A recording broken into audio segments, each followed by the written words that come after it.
بسم الله الرحمن الرحيم. قصة اليوم تدور حول تاجر غنم.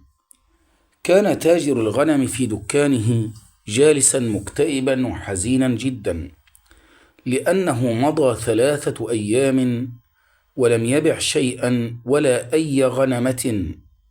بعد قليل جاء رجل ومعه 10 أغنام، عرضهم عليه بسعر خيالي جدا.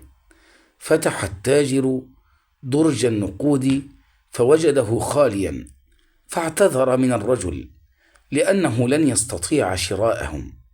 فذهب الرجل إلى جار التاجر وباع إليه الأغنام وانصرف.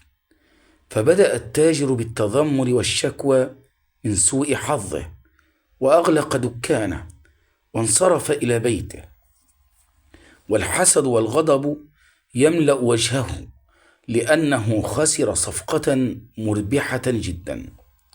صباح اليوم التالي جاء ليفتح دكانه، والغضب ما زال يسيطر عليه، وهو يتساءل بنفسه كم سيربح جاره من صفقة الأغنام، ويتحسر لأنه لم يستطع شراءهم.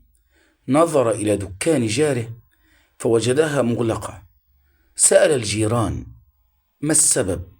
قالوا له إنه سيتم إعدامه اليوم بعد صلاة العصر، والسبب أنه اشترى أغناما مسروقة من مزرعة الملك، وكان قد أصدر قاضي الملك أن جزاء السارق السجن، ومن يشتري من السارق الإعدام.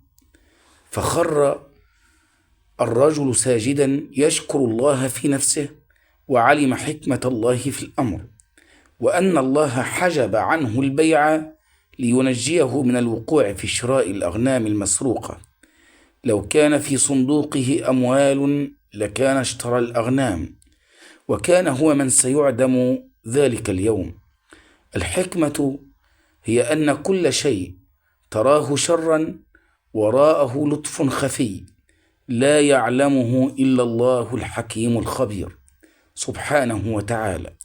وعسى أن تكرهوا شيئا وهو خير لكم، وعسى أن تحبوا شيئا وهو شر لكم، والله يعلم وأنتم لا تعلمون.